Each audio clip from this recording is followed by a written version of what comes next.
Ajíbádé mú jójó jàre mú jójó. Ọkọ wúrà ọ̀la mú jójó jàre mú jójó.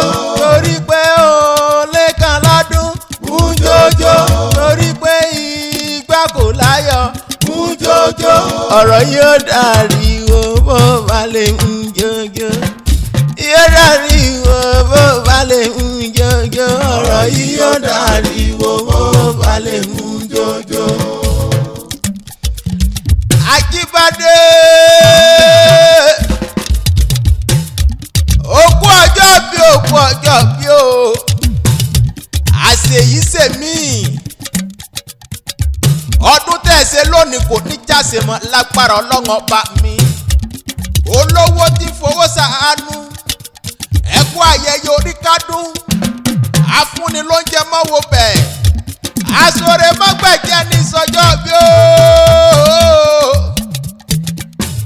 wọ́n ní kú kẹ́ tó kú nífà ìsàn ló gbà ọkọ̀ wúrà ọ̀la Ìdòwú oko ọmọ òun gbọ́rọ̀ ló ń gbọ́rọ̀ kánú oko bàbá tó kún bọ̀ bàbá ọmọtọ́lá bàbá ọlásẹ̀ ẹni bàbá olúfẹ́mi ẹ̀sọ́dọ̀ èyí náà ẹ̀sẹ̀ tèmi towótowó nínú ọ̀la nínú ẹ̀kú tí ń ṣe balẹ̀ rọ̀ bẹ́ẹ̀ ṣe náà ni ẹ mọ̀ ṣe lọ sóresóre ní ló jẹ́ kí Mr. àti Dr. Mrs.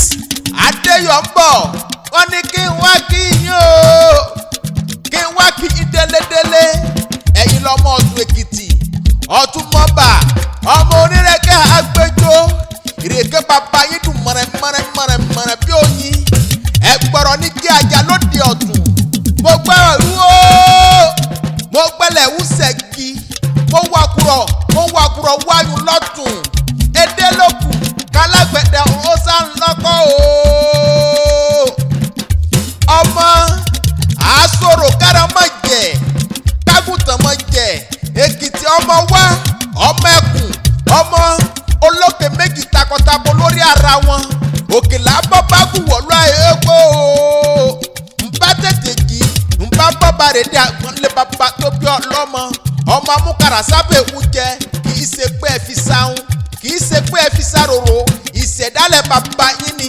ìjẹ́ ọ̀yádùn marokun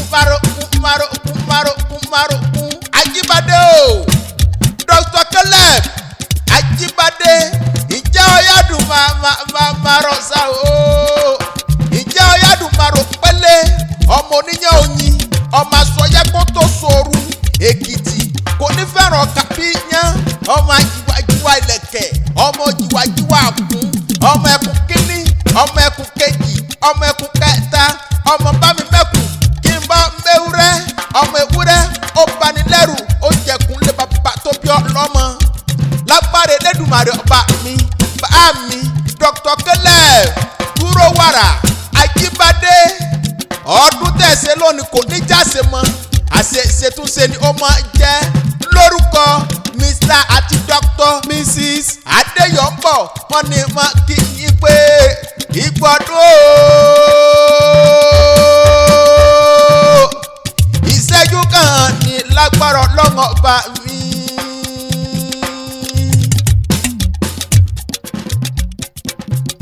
kò ní jáse mọ́ o kò ní jáse mọ́ o ọdún èyí iṣẹ́ o kò ní jáse mọ́.